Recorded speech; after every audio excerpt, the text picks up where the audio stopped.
this. There we go. We are on. We are live. So welcome everybody. We are here for our third Ask Me Anything panel as part of UOAA's Ask Me Anything panel discussion.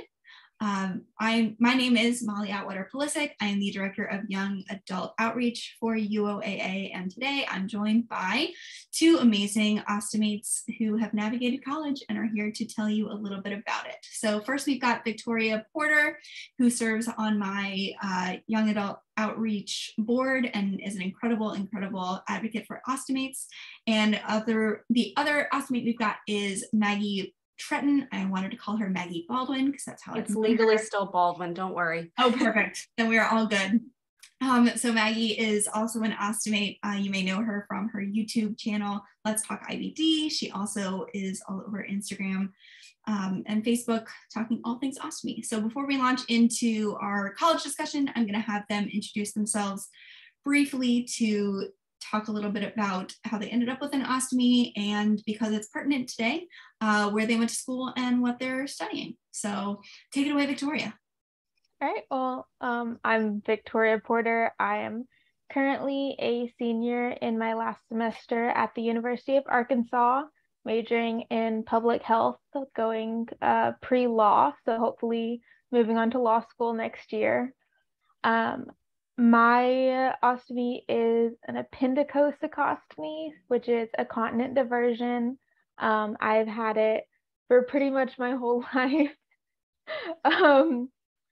I was born with a persistent cloacal birth defect and some other of that kind of issues. I got a colostomy when I was about 3 months old, and then a few months later, they reversed that and gave me my appendicostomy, and I've pretty much had it and done that whole continent diversion thing since then. So I've never really lived with a bag.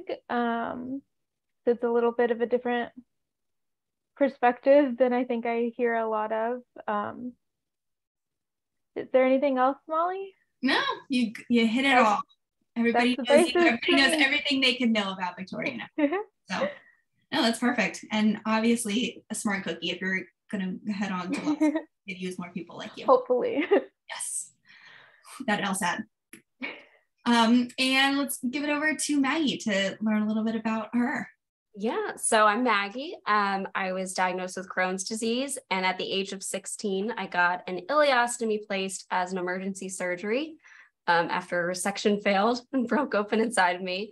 But because it made me feel so much better, I never went back to get it reversed and made it permanent just a few years ago. So I got proctocolectomy done. So with all of that, I was sharing online my whole experience with Crohn's and living with an ostomy as a young person, and decided, well, I should get some background in this, and went to nursing school. So I wound up going to Salisbury University in Maryland, and probably didn't take all of the right steps when it came to talking about my ostomy and my needs, but I got through it. It took me 5 years, but I became a nurse in 2016. So that's where we are today. Yay. Awesome. So I'm sure we will have advice on what to do if you're navigating college with an ostomy, and some advice on what not to do navigating college with an ostomy. And I'll probably chime in a little bit as well, since we normally have a 3-panel discussion, but I ended up with my ostomy in June of 2017 after completing senior year, but ended up having my ostomy during my grad program. So I have lived in both worlds as an ostomate in college and a non-ostomate in college. So to kick us off, let's talk a little bit about navigating classes with an ostomy, continent diversion, medical condition of any kind. Like what does it look like on a day-to-day basis, juggling both the medical side of a college student's life and the academic side of a college student's life? Whoever would like to chime in, this is an open conversation. So, do you want to go first, or do you want me to? You go ahead. Okay. Well, like you had kind of said, what not to do part, that's absolutely me.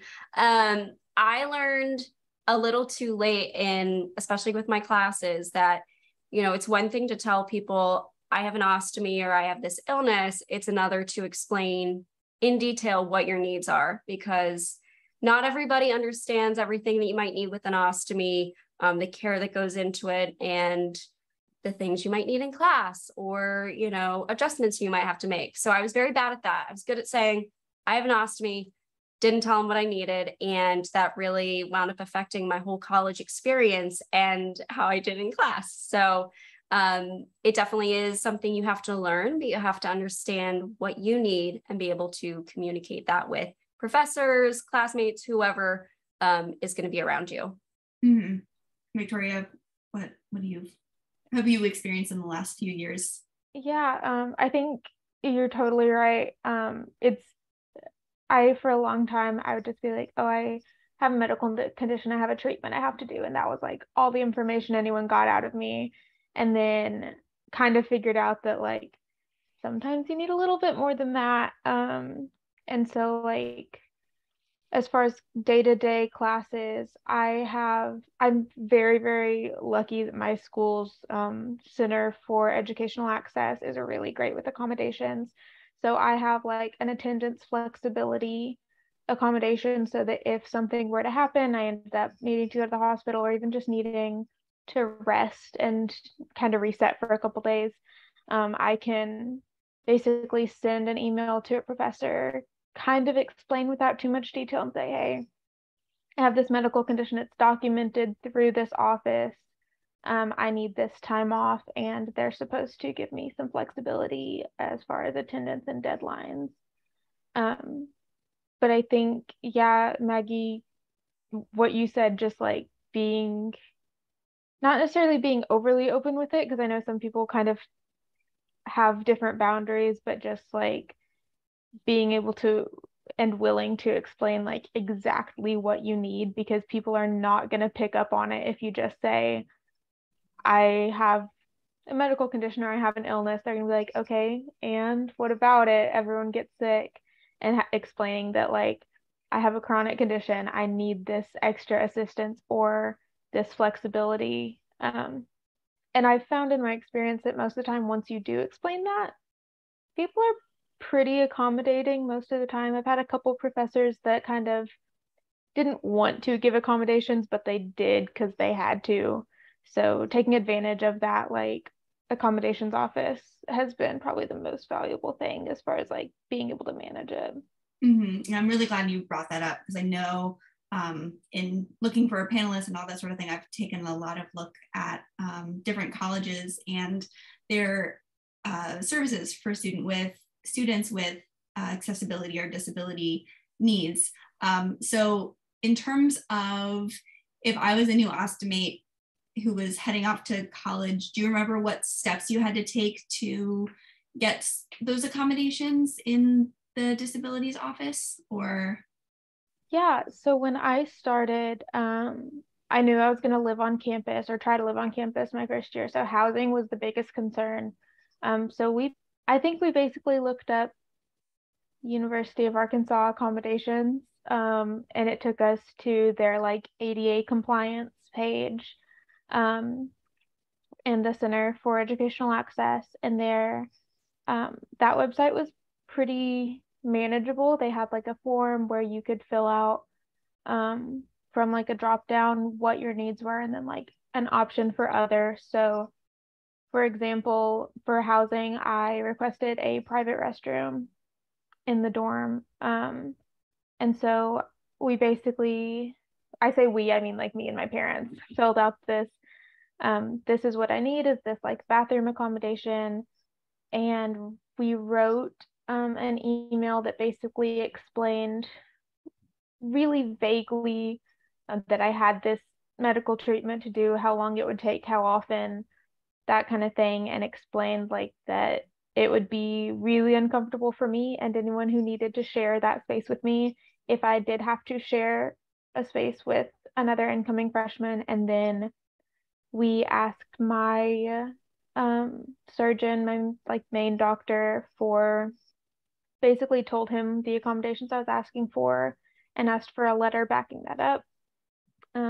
They sent a letter to the school, basically said, yep, I've treated Victoria her whole life. This is a great accommodation. This would be helpful. And sent it to the CEA probably about 4 or 5 months before I was starting college, just to make sure we had plenty of time for it all to go through. And close to the end of that summer, they responded and said, okay, this is reasonable. We think this is fair. This is what we can do. And they were pretty responsive and pretty good about getting that set up and got me hooked up with the housing accommodations I needed. And then in my sophomore year, I hadn't asked for any class accommodations because I thought that I had this all down pat and didn't need them. So naturally, I needed them. So my sophomore year, I just had like a little bit of kind of a flare up and was out for a few days. And so I got a meeting with someone from that office, kind of explained what happened, and the effects were basically I missed some class time. I needed to retake an exam. Basically just being completely out of commission for a few days. And they were super helpful. They actually suggested, like, it sounds like you might need attendance flexibility. So they got me attendance flexibility, and there's a thing about like I can't be denied a bathroom break during an exam. So my school's office was just honestly really great about it. I think they've definitely made it where if I think I need something, I can email that office and they will either set up a meeting or get me to the right like paperwork to get what I need. So that was a long-winded way of saying find the school's ADA information, email whatever office is in charge of that, and just ask. Just being able to say, either this is what I need or this is what I deal with. Do you think you can help me? And they were super, super helpful for me. Yeah, that's a really great point. I think I worked with my college's Student Disability Center as well. The process was way easier than I thought it was going to be. I thought I was going to need to provide all sorts of documentation and all that sort of stuff, but I had a meeting with the people in charge, talked a little bit about here's what I'm going through, here's the doctor's appointments that I need to do, here's what happens if I have a bag leak, like here's what I would need. And it was really nice, especially as a new ostomate, to have official documentation where if I was feeling unsure of myself or if I didn't want to make it a big deal, because all my life, like I've never really wanted to make anything inconvenient for anybody, but to have the resource there to like, no, seriously, guys, you need to allow her to have a bathroom break. You need to allow her to turn her homework in a couple of days late. Like having somebody else be my advocate in a formal way was really, really helpful. So for new ostomates, I would definitely recommend taking a look into that as a resource. Maggie, did you take any actions with Salisbury in no, not so much. I did not. And looking back, I mean, what you said about the inconvenience thing, absolutely understand that, because I was so fearful that, people would find me irritating, like, oh man, we got to make all these changes for this one student. But in reality, it's just a conversation. And for the most part, people are very understanding and will work with you on what you need. There's always some outliers, of course, but for the most part, they're really welcoming. And I wish I had done that, because I totally didn't. And I wound up not doing so great in one of my classes I needed for nursing school. And I remember after the semester, I really loved the professor. He was awesome. So I emailed him saying, listen, I'm really sorry about my grade. I wish I had, been able to do a little bit better, but here's what happened. I had been hospitalized that semester. I was out for a few weeks. And he said, Maggie, why didn't you tell me when it was happening? I can't do anything now to help you because, grades are finalized. It's like, I could have helped you. Yeah. Like, well, dang it. I should have said something. So completely understand that. It's usually just have a conversation. Yeah. Yeah. And the conversation before anything. Yes. So it starts going haywire. Yep. So we talked a little bit about it, but what happens when you have a medical crisis during college? So is that for me, it was like, I had to go to the ER because I had a blockage, or all of a sudden they find tests and you need to start treatment now. Like, how do you deal with the unexpected crisis moments in your health along with the college piece?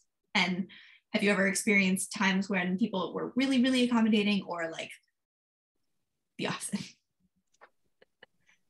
I mean, like I said, I was hospitalized my spring semester of freshman year, got a little GI virus and got very dehydrated. So, but again, if I had just kind of communicated to all of my professors that this could be a possibility, you know, with my disease or with my ostomy, it would have been a much easier conversation after the fact, you know, coming back from being hospitalized. Hey, what I said might happen, happened.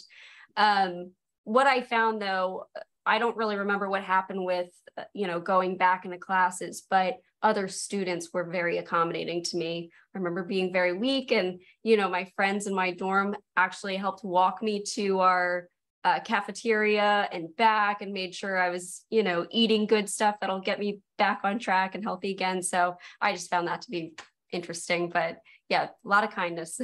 That's awesome. That's awesome. Sometimes it takes a crisis to be like, oh, you guys are good people. Yep. So, yeah. And Victoria, you talked a little bit about a flare-up that you experienced sophomore year, but have you ever had any other like medical emergencies over the course of your college stuff? Overall, I'd say I've been pretty lucky, and I've avoided anything super major. My fall of my freshman year, I had like a small planned procedure, and somewhere in the hospital ended up with like a really bad urinary tract infection. And it was completely like kind of my fault that it got that bad, because my dad told me to take some old antibiotics for a couple days, and that was a terrible idea. Do not follow Victoria's advice, or Victoria's my dad. Yeah. So I ended up with a pretty severe like infection and missing probably about a week's worth of classes. And I had a friend who was actually pre-nursing, and she was very like, I'm gonna take care of you because I'm nursing. And kind of like what Maggie said, once I like was having this hard time and sick and everything, my friends like came through for me so much. Like, I remember being like stressed about, how do I ask this professor for an extension and stuff, and my friends being like, well, do you want help writing the email? Like, I had a friend bring me food for a couple days, like while I was, you know, didn't really feel like getting out anywhere. It was the week of Halloween, and one of my friends like came in her Halloween costume to like play board games and stuff because I couldn't get out. So just that whole idea, yeah, of just people are so much more accommodating, I think, than we tend to think they're going to be. And professors as well. I mean, if you explain that this is what's going on, like, I'm emailing you from the hospital, there's nothing else I can do about this, they're usually like, oh my gosh, I hope you're okay, and they want to help most of the time. That and the other thing I mentioned were, those are the only times I've really had many issues in college, so I've been pretty lucky to avoid any major blockages or anything in the last couple of years. That's awesome. That's what I've got. Yeah. Yeah. I'm trying to think back on my time with my ostomy. I was juggling a lot of medical appointments during my grad year, but in terms of crises, I ended up in the hospital prior to my ostomy while my colon was still there and being a pain. But I ended up in the ER one night with a blockage, and because I'd gone through student disability services and we had documentation, like when it came to getting discharged and having to email everybody and saying, hey, here's what happened based on XYZ, because we predefined it in our contract with Student Disability Services, SDS, here's what you need to do to accommodate. And I really didn't have to push back very hard. I think I've experienced this with a lot of people based on my illness, but especially my professors, I realized that they're people too, and they have families and they have kids, and like they were able to empathize with what I was going through. And so it suddenly went from like, oh, you're high and mighty professor and I don't want to worry you with all of my struggles, to them being like, oh, like what hospital are you in? Can I come bring you flowers? Like it was very, very reassuring to see that people are kind and good people. So that was my big takeaway from having crises, was like, oh, the world didn't end, and I ended up meeting more people that were so lovely in the process. So you guys have both talked about your friendship and support system on campus. In terms of making those friends, I know it's kind of daunting for especially new freshmen coming in, where probably don't know a ton of people. You're about to live away from your parents for probably the first time ever in a new environment. You're going to share a room. How did you go about telling people that you had an ostomy or medical condition? Did you get, like, were you nervous about sharing that with people? What was the reaction? Let's talk a little bit about the social aspect of the college experience, because it's definitely a big one. I would say my freshman year, I pretty much had one friend that I like latched onto and we became inseparable rather than like a friend group. So that one friend, basically, we met through a class like our first week and started hanging out a little bit. We both lived on campus. So we were in each other's dorms like all the time. Mm-hmm.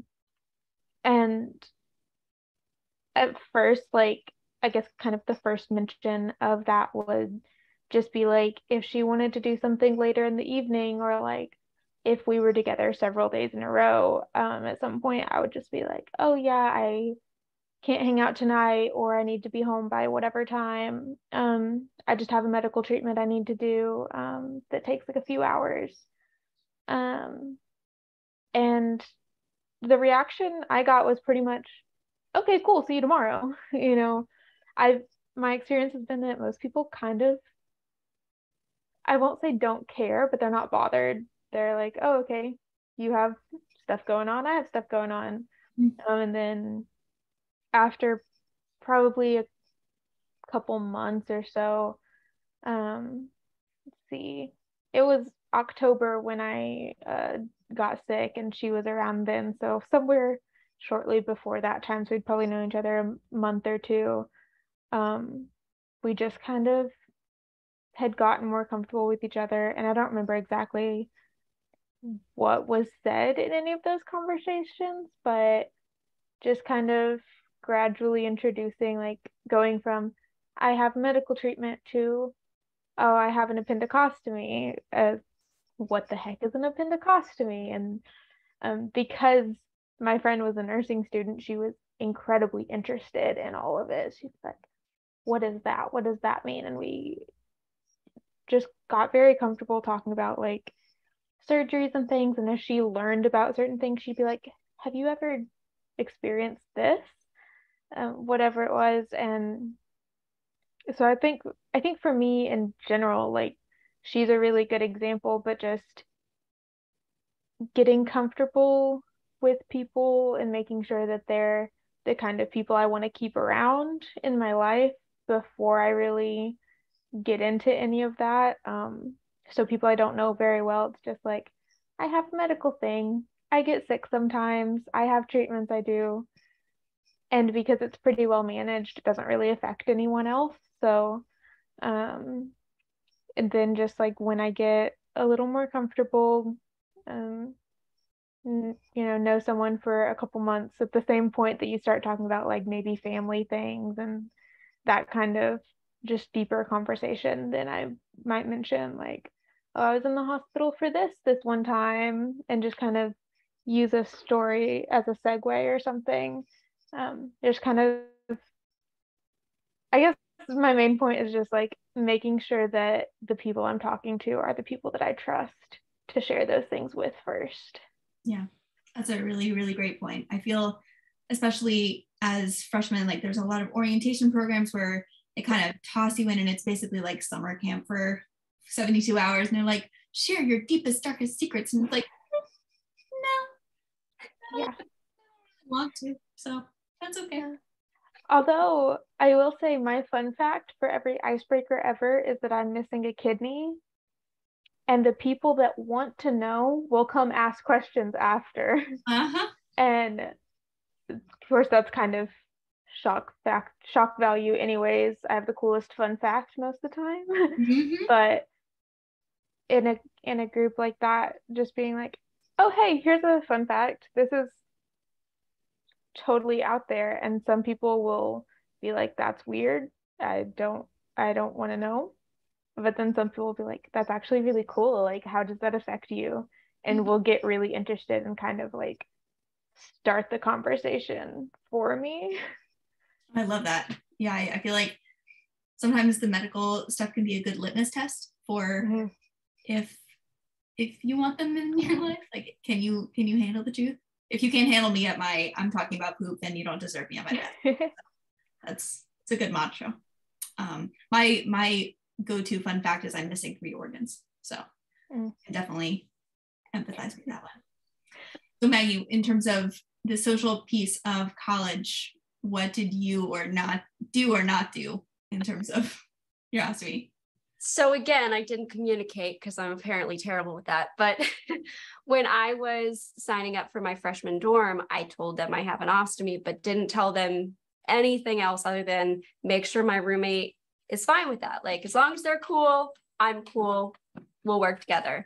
Well, they put me in a single dorm, the only one within that building, and a single bathroom.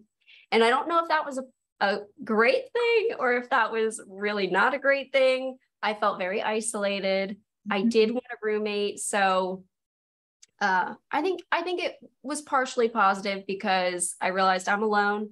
I got to push myself and meet people. So I just, you know me. I'm not very talkative. You're not a wallflower. Yeah. Yeah. I had to push myself out there to meet people. And then of course, sophomore year, I'm like, let's not do that again. Let me, find a roommate and we'll get the room together. So that's what I did. And I felt much better. And I was just like, hey, I have an ostomy. I might spend a couple more minutes in the bathroom caring for it. I might not, but it won't affect you in any way. Just letting you know. And she was like, okay. So anyways, like, what's your favorite band? I'm like, cool, conversation's over. So yeah, I agree. A lot of people, when you tell them, obviously you do have to find your people, but most people are kind of like, okay, you have that going on. Cool. Anyways, what else is going on with you? Like, it doesn't matter to them as long as it's not affecting them. Yeah. Yeah. And I feel like everybody's got something. So exactly. Yep. Isn't like either they have something else going on that they can totally empathize with, or like they have something else going on and they just can't think about anything but that. So in terms of like the way that your ostomy could impact another person is not quite as big of a deal as we like to make it out to be.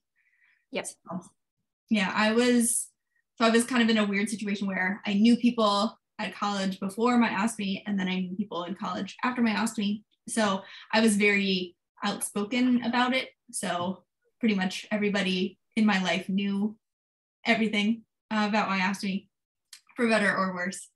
And I would say that when I was going through the process of getting my ostomy, so I had like crazy health crises. October of my senior year and ended up with my ostomy in June of my, between senior year and my master's. But I did have some experiences where when my medical stuff was getting really, really crazy, there were some people who I thought might be lifetime friends that kind of just punted. They just kind of was too much. They couldn't handle it. They didn't quite know how to be there. And it hurt like crazy.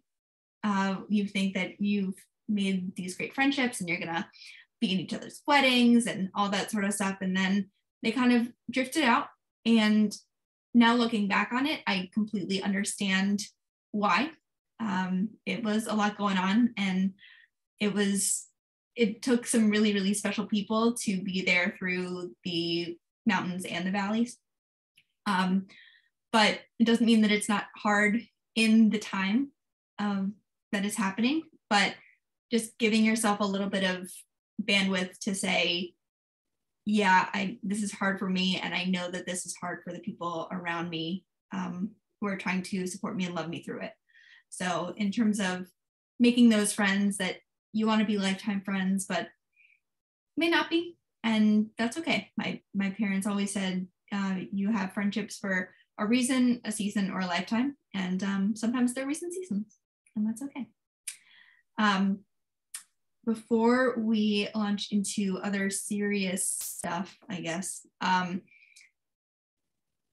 did you ever have a bag leak or any sort of catastrophe in dealing with your ostomy during college? Like for me, I started springing a leak on a walk across campus once. I was heading back from class, and so like running across campus with my hands on my stomach, like, make way, coming through. This is crazy. So I think that's the only time that I had like a crazy medical blowout at college, but wasn't sure if either of you guys had experienced similar issues. When I was first meeting my now husband, so clearly things worked out, my ostomy may have unclipped in his bed. Yes. So yeah. But that's how you know when you find your people, you find your person. And it was not a big deal, which is exactly what I needed it. I didn't need to be coddled over it or like, oh, it's okay, everything will be fine. It's no big deal. It was, oh, all right, well, why don't you just go clean yourself up and I'll put the sheets in the wash. Mm-hmm. And that was that. So that was probably my worst. And I cried for a very long time, but it worked out. All worked out. And I guess, Victoria, yours is a little bit different because you haven't gotten a diversion, so it's not like you spring a leak or anything, but have you ever had an experience where it like took way longer than you thought it was going to? And not that I can think of off the top of my head, no. we're just jealous that you have control. So, and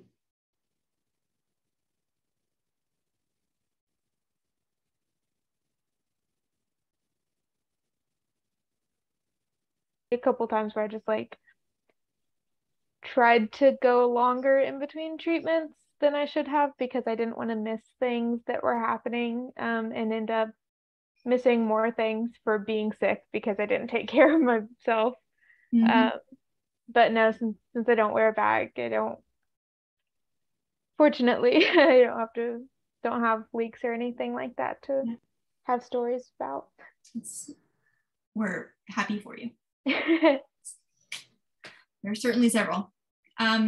So you brought up this a little bit in what you just said in terms of missing out on things. Do you, either of you guys feel like because of your ostomy, you had to miss out on things or had to make certain accommodations to participate in stuff at college, or was your ostomy kind of not really a barrier to entry for a lot of college stuff? That's the thing, is I was very open with the people around me that I had an ostomy. So there was not really a time when I was not included because of it, or, I couldn't do something because I had to care for my ostomy. I felt as though my friends kind of circled around me and supported me with it. Like I remember all my roommates sophomore year going to the Take Steps walk with me and being on my team supporting me. So, I had a lot of good support, fortunately. So I feel like I didn't miss out too much there because of my ostomy. That's really great. That's really great. Victoria, anything from you? I think my freshman year, I probably missed out on a few events, not anything like major that was the end of the world to miss, but just, there's so much going on a college campus. I definitely wanted to do everything, and there were definitely some things that I missed just because I had to do a medical treatment that night or wasn't feeling well and needed to take care of myself. But I think after freshman year, I got more accommodations figured out, and I kind of figured myself out a little bit more and got a little more confident about it. And so I kind of learned how to schedule things around events better. So after my freshman year, and especially now, I don't think it really causes me to miss out on anything. And I'm able to budget my time so that if I have to miss something, I can miss the least of my things. Mm-hmm. Yeah, I think that's a really important skill to learn, especially when you just said it. I mean, when you go to college, there's always something happening on campus, and it's like an all-you-can-eat buffet. And when sometimes your stomach hurts a little bit, and you need to take a step back and realize that it's still going to be there. And the only way for you to keep pushing forward is to take a breath, take a step back, take care of yourself, and then you go gorge on that all-you-can-eat buffet. So it's the only way to do it, I think. I'm trying to think of other questions that I've got for you. If you had to give advice to your freshman self, what would you tell them? Ask for help. Always, just like any problem, ask for help. I tried so hard to be independent that I think I would have been a lot more successful, just like personally, socially, and academically from the beginning if I had been more willing to just admit that I couldn't do everything myself. Mm-hmm. I think I'd tell myself to quit worrying about what other people thought of me. And on top of what you said, ask for help. Don't worry what, your teacher's going to think, your professors, your friends. Usually they're a lot more accommodating than you would give them credit for. Mm-hmm. I think the big takeaway from all of this today is definitely communicate. Communicate. Over communicate. Do not under communicate. But yeah, I think I would say the same thing in terms of giving advice to me as a new ostomy college student would be, if you raise your hand and say, I need help, more than likely somebody will come to the rescue because they want to help you. So you should never feel like you're alone, you're the only person experiencing this, all of that sort of thing. Do either of you guys know of any people on your campus with ostomies or continent diversions? Did you make any college friends with ostomies? Yes? I'm jealous. Way more than I thought I would. As soon as you say I've got an ostomy, there are going to be bunches of people popping up being like, me too. In my dorm alone, I think there were 2 other people. I was shocked. Oh my gosh. It was not a big dorm either. No, that's a crazy stat. Yeah. Interesting. Victoria? I have one that actually kind of was like a weird chance circumstance. Right? I started working with a program for students with intellectual disabilities and happened to have a student in that group who had not just an ostomy, an appendicostomy, just like mine. So, and I think he's the only one that I've met, but I'm also not nearly as vocal, just because I wasn't sure how to go about it. But that was pretty cool. That's the only person in real life that I've met with an appendicostomy. That's crazy. You should have like gone out and bought a lottery ticket that day. Those are really crazy odds. That's awesome. Yeah, I do not know of any ostomy patients at my college where I went, but I also was kind of late to the game. And I feel like once you're in grad school, you're not quite as into the undergrad scene where you're making all the friends. Grad school is kind of like head down, go write your papers. So if I'd had my ostomy in undergrad, I think I would have been able to find some more resources there. And I do know that through my Student Disability Services office, they did offer a support group for like chronic illness every other week, something like that. So if I'd known about that earlier, I definitely would have taken advantage of it. I think there's so much that we can learn from our fellow chronic illness warriors, regardless of if it's an ostomy, if it's an intellectual disability, whatever it is. So I wish I'd had that resource when I was at college. I'm trying to think of any other questions. I have one for you, Victoria, if you don't mind. I'm just curious because I went to college from 2011 to 2016, and I feel like the online, there were some online classes, but do you feel like the increase of online classes now, just with everything that's happened in the last couple of years, do you think that that's like been helpful for potentially students that might need it? And is that being utilized by your school? Yeah. So that started the spring of my freshman year, and then at least fall of my sophomore year was like entirely online. And I think, and at the time I loved it because scheduling was so much easier. Especially there would be some professors that like you had to have your camera and your microphone on at all times during class. So that didn't help much, but there were definitely the idea of, one, I don't have to wake up nearly as early, so I don't have to stress about how I'm gonna wake up feeling and all that.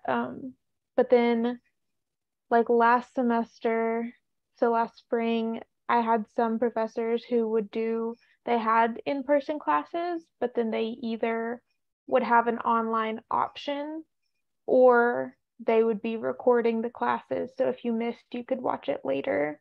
And I can think of at least once when I was not feeling well or something and decided I needed to do a treatment at a time when I normally wouldn't have been, and emailing a professor and being like, hey, I'm gonna join virtually today. I'll have my camera off because I need to take care of this medical thing. Sorry, but thank you for accommodating. And they were so nice about it. I think it seems like a lot of professors are eliminating that now. They're like, get everything back to completely normal the way it was 3 years ago. But I think there are a few that will still maintain having a virtual option. And I think if they would, it could be really, really helpful because I think I enjoyed having the option to do it either way. And I think kind of the same way that there's been some conversation about hybrid work being beneficial, I think if professors would keep the options open to be able to do that, I think in-person attendance would decrease a little, but I think overall attendance might actually be better because, people who can't get out that day, or,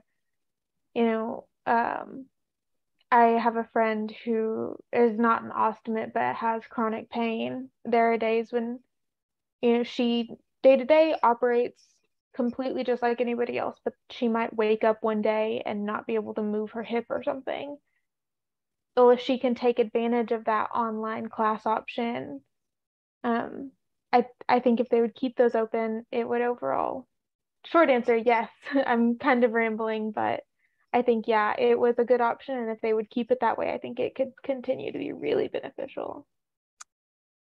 It's so interesting. I mean, I completely understand the value that person-to-person interaction has for us. But I wonder why some professors are kind of going back to old ways, if it's just like, is it more work for them to have to record, or they just don't feel like dealing with it? And I wonder if maybe schools can work on that and maybe make it a little easier for the professors to have both options available to students, because it really is helpful. There are a lot of people who would utilize that. And I know there's that fine line of who's going to abuse that, but that's something else you'd have to look into. But yeah, I'm just curious. Thank you. Yeah, that's a really great point. And I feel like even if it's not something that is available to the whole student population, maybe that's something that a student disability services sort of group could introduce as an accommodation. Like, hey, you're one student may need to attend virtually every once in a while, so you need to be accommodating. You obviously know how to do it because you've lived through 2020. So nobody is a stranger to virtual learning, virtual teaching, Zoom calls. I mean, if you can't navigate a Zoom call by now, how did you live through the last 2 years? But I'd love to see that maintained as a way to keep people involved in the classroom, take down some of those barriers. That's a really, really great point. I was not in school during the pandemic at all, so completely foreign to me, but I love that idea. Now an ostomy question. What was your favorite course that you took at school? Because we're humans too. My freshman year, I took an intercession in August, like before full-time classes. So it was like 2 weeks long, and it was ghost hunting. That's so cool. What does that entail? Oh my gosh. I wish my school had that. It was so cool. It was like a honors college colloquium thing. So it's like a humanities credit. Mm-hmm. We had a visiting professor from, I want to say, Pennsylvania. We have lots of ghosts up here. I want to say Lancaster, Pennsylvania is where she was from. And she was like, her formal job title was paranormal investigator. That was what she does. And we went, Arkansas has a lot of really cool haunted spots. The old main building on our campus is famously haunted. So we did some like literature review and learned like the difference between a ghost, an apparition, and a poltergeist, things like that. But then we did a lot of hands-on stuff where we learned how to use some of the equipment, like dowsing rods, pendulums, things like that. And we walked around Old Main and some of the older buildings to try to communicate with some of the ghosts that supposedly hang around. And then we also went on an overnight trip, and we went up to Eureka Springs, which is where the Crescent Hotel is, which is probably the most famous haunted place in Arkansas. And we went on a ghost tour and learned all about the ghost history of Arkansas, which apparently is pretty rich.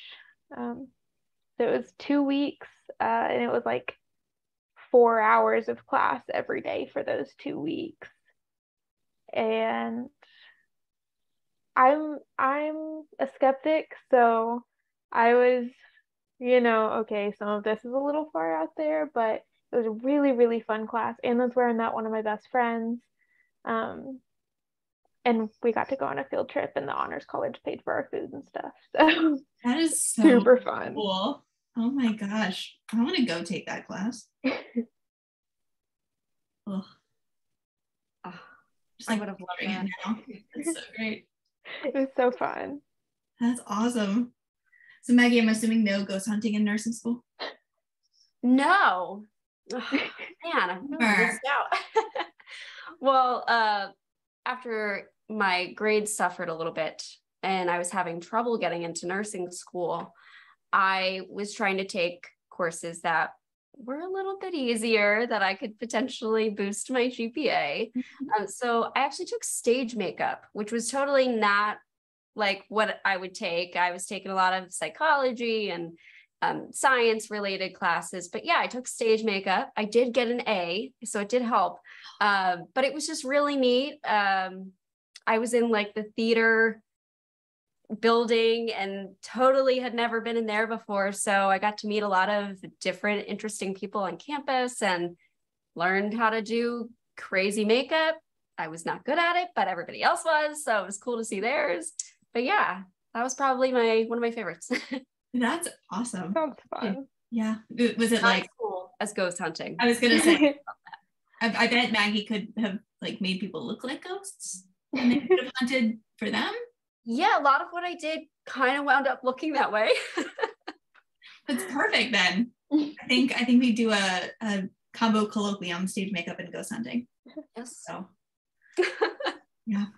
Oh my gosh. I'm trying to think of my favorite class. I was a math major, so none of those were probably my favorite classes. A lot of numbers. But I ended up taking a ton of history classes. I really enjoyed history in high school. But I took one on like the history of medicine in the US.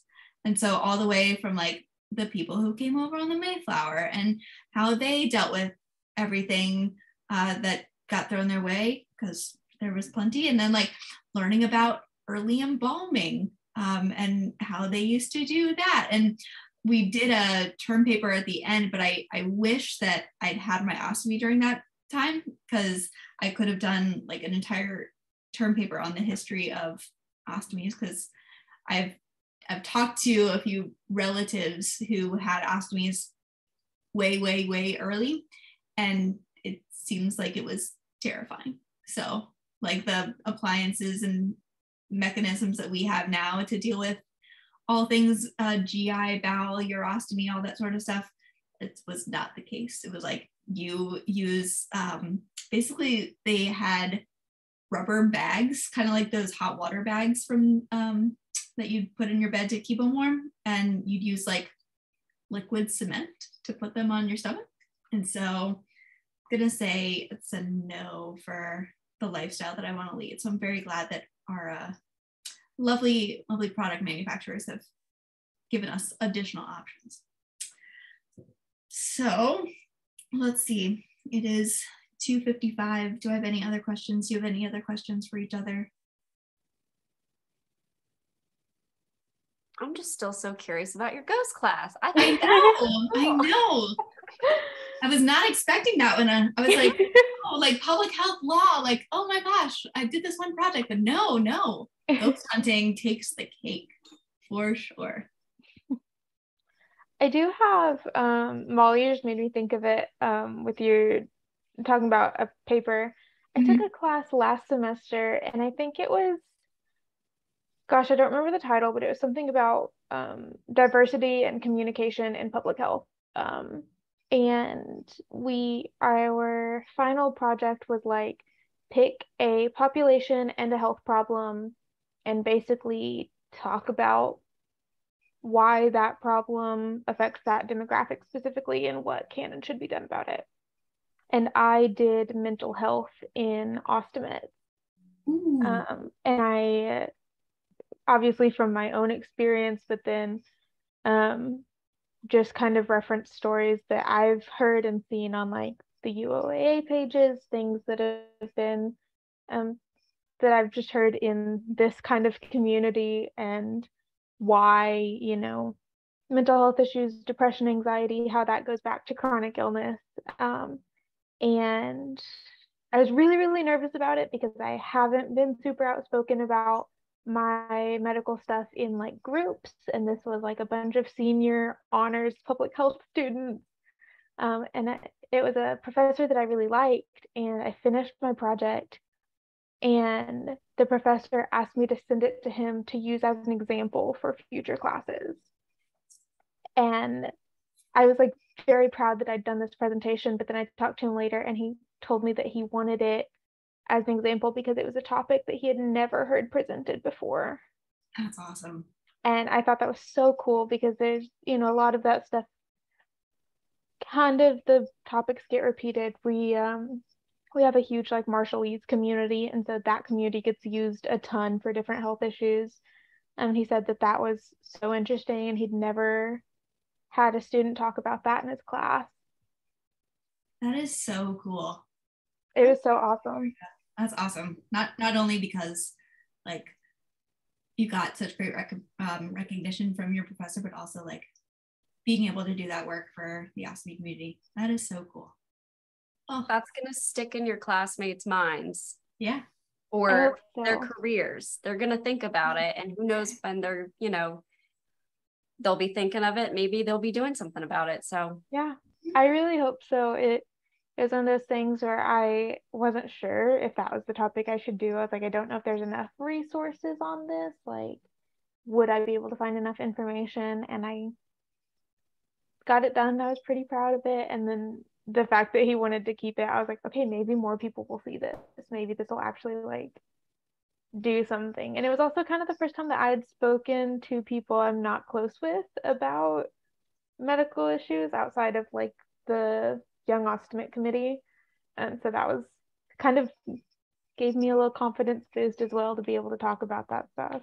It should. That's a huge deal. Huge deal. So congrats to that. I think that brings up a good point for the college piece. Like college is stressful. College is anxiety inducing. So if you find yourself in the community that Victoria studied, ostomates with mental health concerns, don't hesitate to reach out and find resources, because your mental health is just as important as your physical chronic illness. Mm-hmm. So definitely take care of that. Yeah, that's pretty much what I got, guys. It's 3 p.m. So I'm gonna let everybody get back to their Saturday. It's one of the last Saturdays of summer, which is the last Saturday of summer. I was gonna say Victoria goes back to school on Monday to put all of the things we've talked about into practice. A good, timely conversation about college and ostomies. But thank you guys so much for joining and having this conversation with me. I'm excited for this to be a resource for future ostomates who are about to navigate college themselves. If anyone wants to join us for our next AMA panel, that's going to be next month, not next week. I don't have it in for next week. Next month, September 17th. It's a Saturday, 2 p.m. You know where to find us. Zoom information will be shared. It's going to be on navigating having a family with an ostomy. So both the reproductive side and then also the time management and crisis management and all that sort of stuff that comes along with little ones. So hope you guys will join us for that. Otherwise, have a great rest of your Saturday, and we'll see you. We're wishing Victoria the best of luck on this next school year. So, thanks, guys. Thank you. Thanks.